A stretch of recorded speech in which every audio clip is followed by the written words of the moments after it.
Hello to all the good people over the internet. Today we have with us the one and only Ritnika Nayan, the country head of Downtown Music Co. and also the founder of MGMH. Thank you so much for joining in, Ritnika, and thank you so much for taking some time out to do this. Happy to be involved. Thank Thank you you. for inviting me. So probably you have had a hectic schedule for the past few months. So after that, taking some time out to do this is really good. Happy to do it.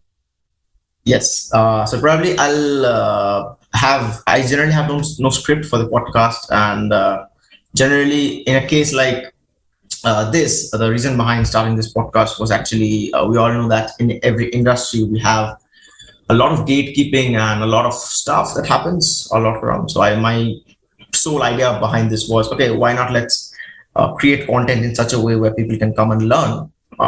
They should have something to hear. Why only spend $50,000 on a music business course, and then it's also good, no worries. But what if not? So anyway, my questions will be really on the fundamental levels. So we'll probably start with tell us the very fundamental difference between what is the difference of music and music business. Actually, there's no difference. You cannot do anything in music without music business. People think that the music industry involves just playing instruments or singing or DJing or being a producer, but nothing can move forward beyond that without music business. It is a business at the end of the day. You can play music for yourself, and that's great if you want to play at home for yourself. But the minute you want to kind of use your skill in a more professional manner, whether it is to make money, whether it is to put your music out there to showcase to the world, the business aspect gets involved. In fact, even going to a music school technically is part of the music business, because it's a business that you're paying money to and learning music. So it's pretty much hand in hand. Also, there's a controversial line that we have probably all heard all the time. We hear it all the time. Like in every industry, I guess, as we're in the music industry, we'll talk in the context of this. That is, don't make music for money. What do you have to say for this line? I don't think that's true. Everybody has a different motivation to get into the industry. The thing is, you have to ask yourself, why are you getting into the music industry, and why are you getting into the music performance side or making music side, the artist side, right? As a person who's working in the industry, if I'm not getting paid, then obviously after a while I won't be able to continue. Now, when it comes to the artist side, of course, when you have something to express, it's not always about money. I always tell people, do what you love and money follows. But then you have to also kind of be smart about what you want to do. Now, say you have decided to devote your full-time life or career or whatever to music, to making music. In that case, if you are living on your own, you don't have parental support, or maybe even if you do, you have basic support. After a while, you have to kind of do things on your own. You do need money. Right? Mm-hmm. And maybe your music is good enough to get to a point where you are making money, which is great. But if you can't, then you might have to get a part-time job to supplement that. So I'm not saying make music for money, but you have to be a little realistic in the fact of how are you going to survive? So do you have a plan to survive? And that is the thing. Now, that doesn't mean that you can't eventually make money from music, The other thing, I think the reason people say that is not to make music that appeases people. Like if, for example, we know Bollywood, Hindi, rock bands, commercial music does well. So I think what they mean is like, acha, don't do that, because then you're doing it to make money. But, if it makes you happy, it's better than being an accountant. So, there is no right or wrong. You just have to know what kind of balance you want to do with making money and doing what you love, or maybe it's together, who knows? Wow. And also, I think partly it is kind of cool to say this line because you get a lot of attention sometimes. Because in a crowd where people are making things to make money, if you go ahead and say, although in the back of the mind you want to make money out of music, but you're showing that, okay, no, I can actually, money is Sure, not essential. Like we have all heard this one. Like money is not For essential in sure, I music and agree. stuff. But the thing is, by saying money is not important, there's also what happens is you're putting it out there to the venues and the promoters. Ki, ha, I will play for free because money is not important. And then when people come to you and say, hey, you want to do a show for promotion or exposure, then you are like, oh my God, how dare they? Look at these people. Because you're putting it out there. You're saying, I'm only doing it. I'm not, music is passion. Music is, beyond money. But money is also important. I don't know why people think money is a bad thing. I think when they think, oh, I'm doing this for money, it becomes like a bad thing. But why? Why can't your passion make you money? That's like making a healthy living out of what you do. Exactly. I mean, that's how everybody should live their lives. If you are a lawyer and you love law, maybe, you're not going to be like, oh, I love law, so I'm not going to charge money for it. Or if I am, I love numbers and I'm a great accountant, I'll be like, oh, but I love numbers, so I'll just do it for free. It's not about the money. Why? If all of those people can charge money for what they love, why can't you charge money for what you love? It's so difficult to make music. And especially if you're like producing music of some sort, you need high amount of gears which cost very much. But that also you need money. Exactly. Production, equipment, being able to start, put money into your promotional activities to be able to release music. You do need money. And maybe you do a couple of gigs on the side that make you money so you can record your original album. Maybe you're playing in a hotel and you have like 3 nights a week, you're playing bullshit covers. But you know what? You're doing what you love and it's helping you, put more money into your album. Or maybe you're working at a call center, and part-time or full-time or whatever the case may be. I don't see anything wrong in any of these things as long as you get to do what you love. So you've done a lot of workshops. What's the most common question you get from aspiring musicians who want to get into the music industry?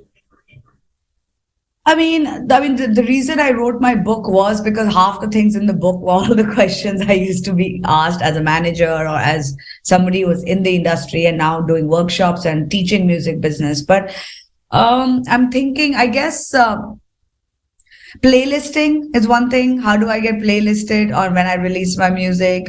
I don't think this is more of a question, but I get a lot of like, what's the point? What's the point of releasing original music? What's the point? Which, nothing is going to happen. That kind of attitude or that kind of question. And then not realizing the difference between a manager, an agent, officially releasing music versus social media. These are some of the things that, I feel people tend to keep getting confused about. Uh-huh.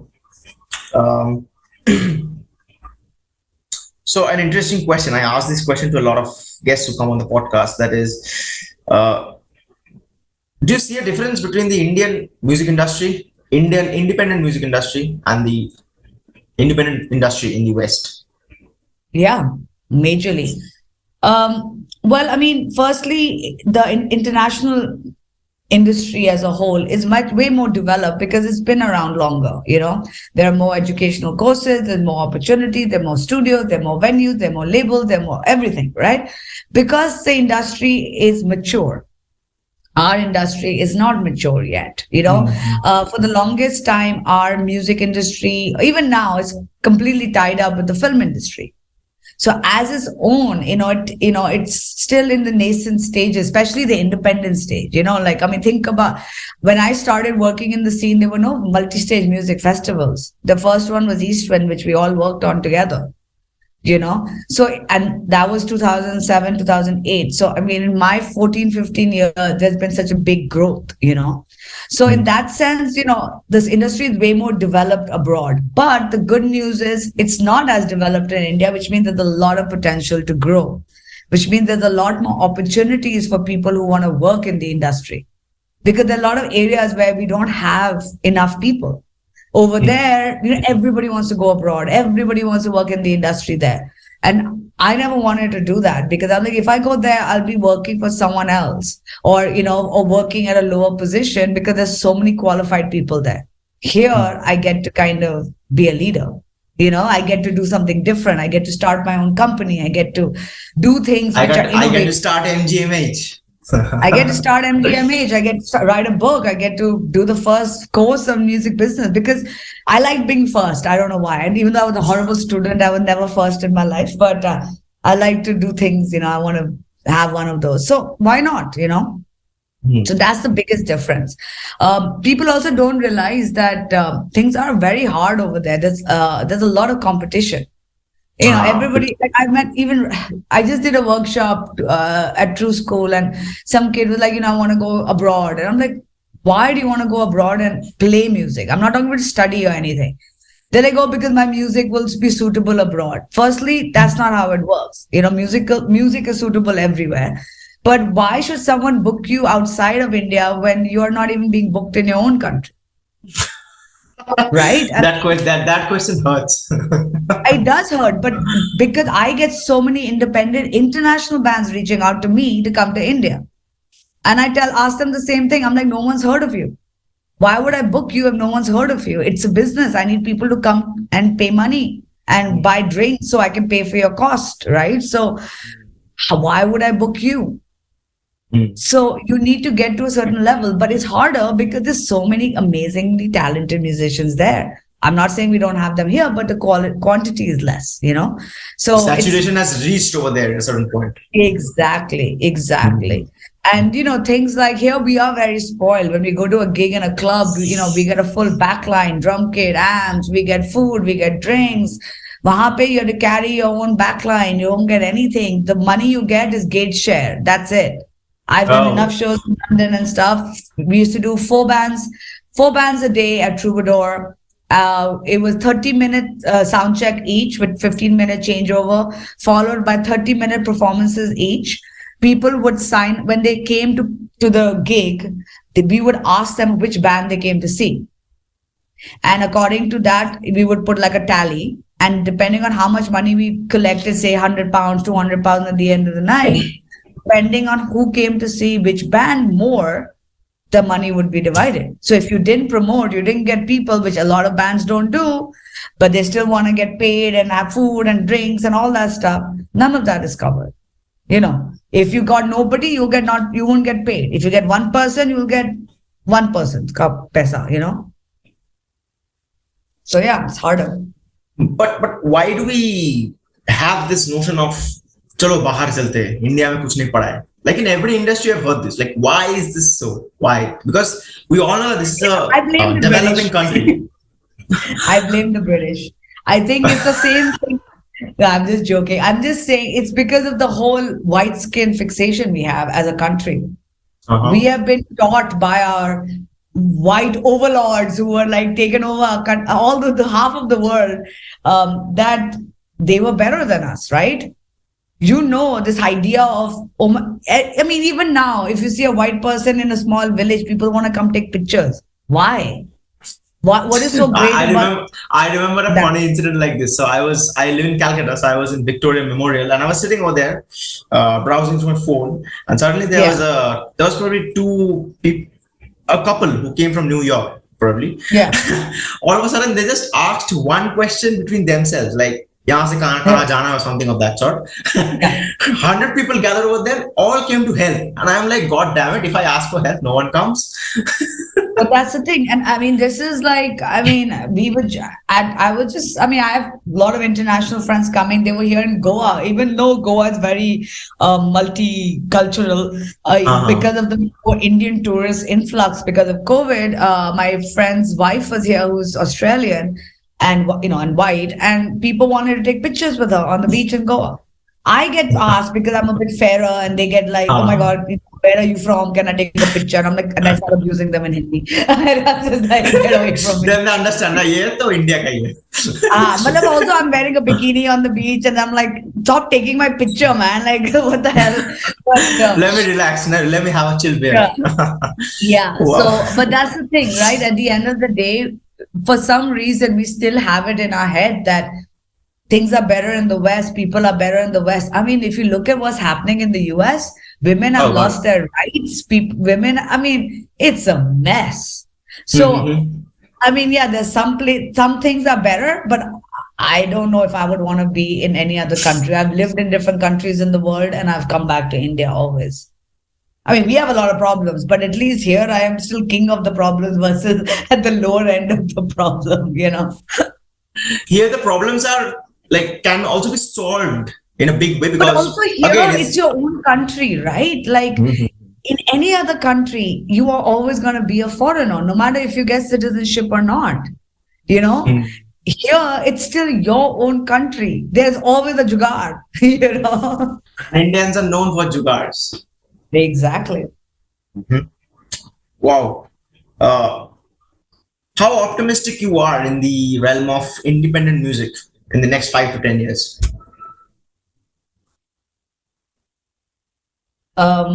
Very optimistic. I mean, I feel the amount of growth I have seen in so far in the last 15 years of working in India has been tremendous. You know, from multiple festivals. I mean, look at, we just had the Lollapalooza lineup out today. I mean, we Oh, got damn it! Imagine Yes. Dragons and Tropes Mhm. coming. I mean, come on. We've got all the major DSPs, you know, distributors, everybody in, you know, in coming to the country. All the big multinationals are looking at India. So I think the future is very, very bright. So if any parent out there is listening to this and your kid wants to work in the music industry, trust me, it's a very sound business decision, career decision. Don't dissuade them. That's being said. I'll highlight this part louder. Um, Yeah, exactly. Because you know, people still there's still that backlash, no, from the family. कि, अरे, हाँ, you want to do music, whatever, but अच्छा, just do your BA or MBA or I don't know whatever you want to do. I'm playing parties and stuff. Yeah, I mean, I was very lucky. So I mean, I my undergrad was in television and film production, and my master's was in music business. So I'm Wow. literally useless besides doing something in the creative field. Uh, wow. Okay. If, for example, a musician is starting out, whatever, like there are music producers, there are singer songwriters, there are guitar players, instrumentals, saxophone players, like whatever the fuck it is. Yeah. What do you think they can like? Will they have to like sit down with a pen and paper and write down that okay, these are the things. This is what is needed to be done. This is not needed to be done, and this is bullshit, like something of this sort. What do Yes. you think when they write down? What should be in the business column? Like when they ask themselves, like we all ask in our careers, that how can I make money? Because ultimately you have to pay your Wi-Fi bill, electricity bill, food, and stuff like on your own. Yeah. Yeah. So how can one artist understand music business at the very fundamental level? Like what's the first thing that comes to their mind when they hear this term, music business? Basically, basically, I'm trying to think where to start this. Basically, the thing is, at the end of the day, you have to ask yourself: is this something you want to do as a career?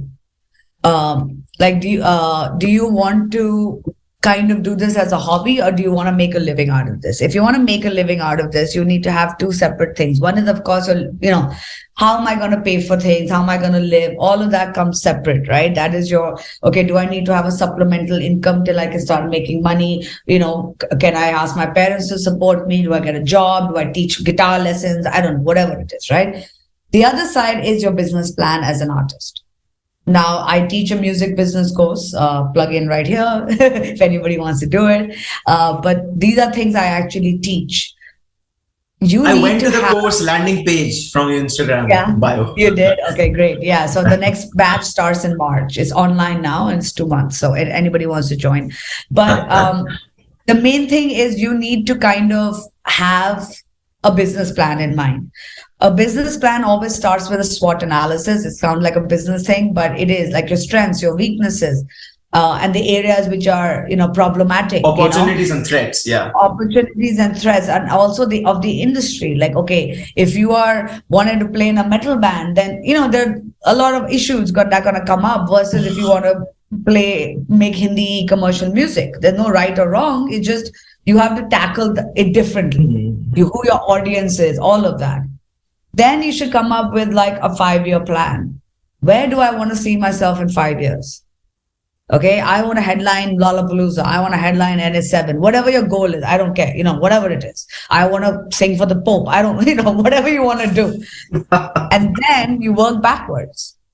If I want to headline NS7, what do I need to do to get to a level where they invite me to do that? Mhm. Right? And then you break it down into smaller steps and smaller goals. And that would be my advice in a quick way of saying it. But yeah.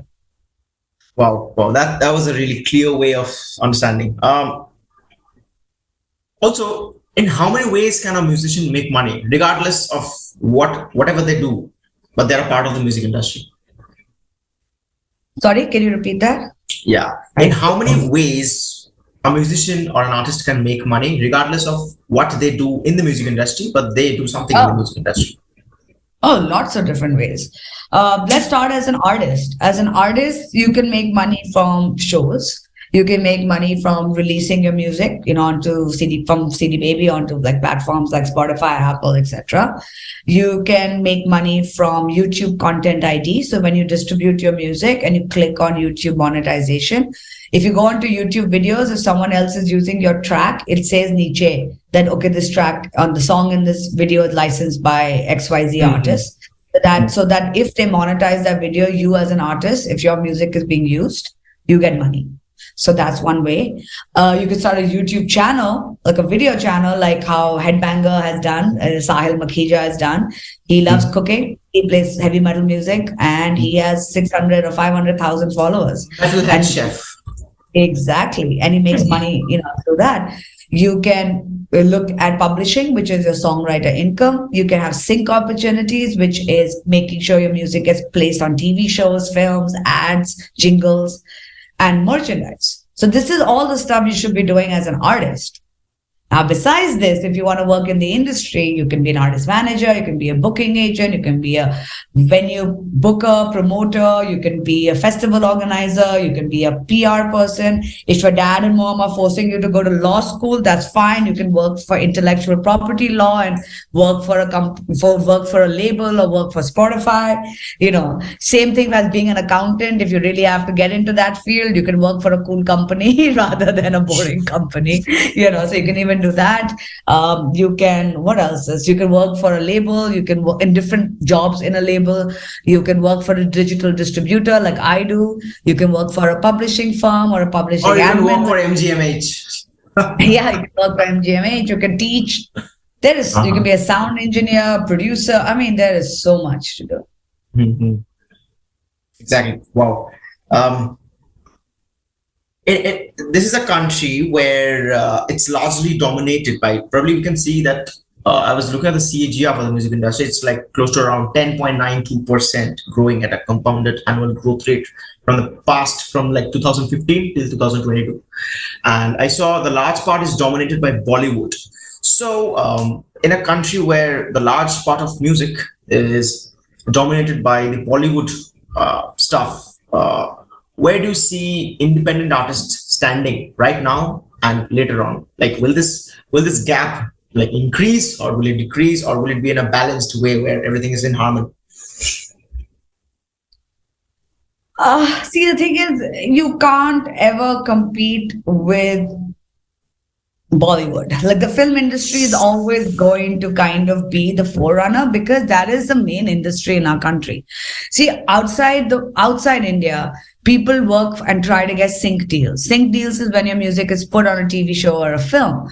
In India, all films are sync in a way, right? Because all films are musicals. They all have music stuff. So our industry is very different. And it's not just Bollywood, it's regional film industry as well, right? Every language has their own films and they have their own music. So film music is always going to be the big chunk of music in India. That's not going to change. But even if independent music, now independent in India, it's not like independent abroad. When we talk about the world, there's majors and there's independent. There are 3 major labels in the world, and the rest are considered independent: Sony, Universal, Warner. Now, if your music is on any of these 3 labels or any of their sub labels, the label that they co-own, then Mhm. you are considered a major artist. If your music is not on any of these three or their sub-labels, then you're considered independent. So an Arctic Monkeys is with Domino Records, which is independent. Doesn't mean they're not big, right? It just means there's majors and there's independent. But in India, it is they Bollywood consider themselves major. So anybody with anything to do with film, they consider themselves majors. And the rest of the industry is considered independent, which includes your folk music, jazz, classical, traditional, rock and roll, electronic. All of that comes under indie in India. So that's still big, even if it's 5%, 10%. We have how many? A billion people in India? Even if Yeah. 5% of that listen, so we have enough people. So the shift is never going to change because eventually people do get into the film industry. So, but what happens is independent music does influence Bollywood. Look at, Uh, we had Vishal Dadlani from Pentagram go into Bollywood and the music style changed. Why do you see a rise of hip hop, and movies which feature hip hop in Bollywood? Because that's what was coming up in the independent scene. And those are the people who are now getting involved in the film industry. We do work hand in hand, but it's never going to change. It's still going to be a big chunk. Exactly. Wow. Um, do you feel in India, in the music industry of India, whether it's in the form of commercial, non-commercial, independent, or whatever those bullshit labels,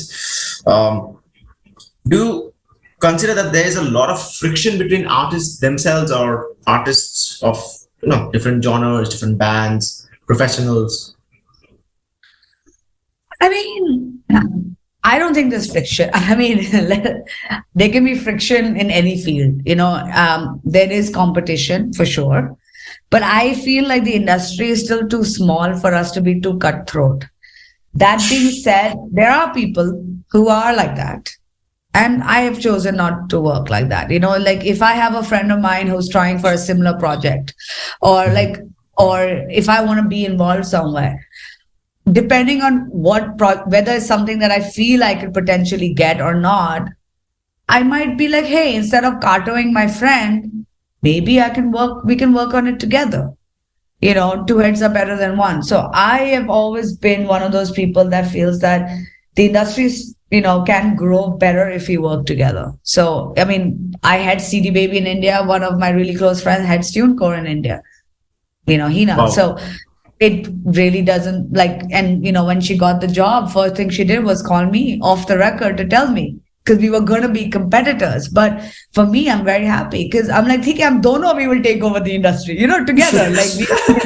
Like people should not go anywhere else but to us, that kind of vibe. Like why? Like like I said, it's not about, for me, like I said, it's not about the money, even though I need to make money. So I didn't get into this to be a cutthroat person. I don't want to screw people over. I don't want to screw artists over. People do that too. People screw over artists to keep brands happy. They don't pay artists. That is something I would rather go bankrupt than not pay an artist, because it's because of the artist I exist as a company. We need such more companies. Well, I think it's a very personal choice and decision, and there are quite a lot of good people, but once in a while you do come across some people who aren't.